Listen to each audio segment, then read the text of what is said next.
మనం ఏ పని చెయ్యాలన్నా అందుకు మన వెన్నెముక సహకరించాలి. ముందుకు వంగాలన్నా, తిన్నగా నిలబడాలన్నా, కూర్చోవాలన్నా, బరువులు ఎత్తాలన్నా, ఇలా ఏ పని చెయ్యాలన్నా మన వెన్నెముక దృఢంగా ఉండాలి. అయితే మారిన మన జీవనశైలి, అలవాట్లు, రోజువారీ భంగిమల మూలంగా ఇవాళ మన వెన్నెముకపై ఒత్తిడి పెరిగి అది రోజురోజుకు బలహీనంగా మారుతుంది. చాలా మందిలో వెన్నులోని డిస్కులు పక్కకు జారిపోతున్నాయి. దీంతో పక్కన ఉండే నరాలపైనే ఒత్తిడి పెరిగి నడుము నొప్పి అనేది ఒక పెద్ద సమస్యగా మారుతుంది. వెన్నులో డిస్కులు జారడం వల్ల తలెత్తే నడుము నొప్పి గురించి ఇప్పుడు తెలుసుకుందాం. యాక్చువల్గా డిస్కులు వాటి ప్లేస్లోనే ఉంటాయి కానీ అవి జారవండి. ఇక్కడ మనము దేన్ని రిఫర్ చేస్తున్నామంటే డిస్క్ గనక చిరిగి దాని యొక్క లోపల జెల్ మెటీరియల్ బయటకు వచ్చే నరాన్ని ఒత్తుతున్న దాన్ని మనము స్లిప్ డిస్క్ అని కానీ డిస్క్ జారడం కానీ లూజ్గా అంటాం. యూజువల్గా డిస్క్ జారినప్పుడు అంటే ప్రొలాప్స్ డిస్క్ అయినప్పుడు ఫస్ట్ థింగ్ ఏంటంటే బ్యాక్ పెయిన్ ఉంటుంది.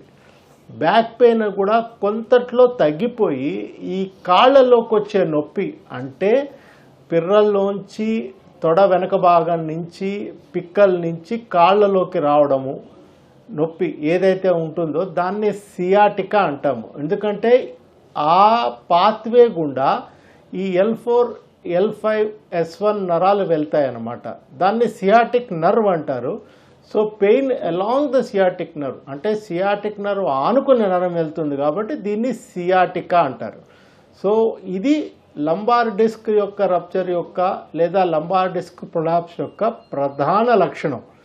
ఇదే కాకుండా కొంతమందికి అలా డిస్క్ జారడం వల్ల ఏమవుతుందంటే వెన్నుపూస కొంచెం వంగుతుంది కూడా. సో నడుస్తున్నప్పుడు పేషెంట్ ఒక పక్కకి ఒరిగి నడుస్తూ ఉంటాడు.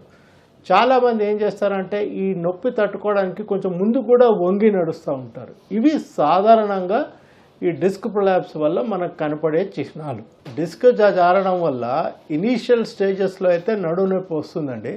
కానీ ఒకసారి డిస్క్ పూర్తిగా చిరిగిపోయి మెటీరియల్ బయటకు వచ్చి నరాన్ని ఒత్తుకుంటే కాళ్ళలోకి నొప్పి రావడం అనేది ఎక్కువ ఉంటుంది. నడుము నొప్పి ఒక్క రవ్వ తగ్గుతుంది.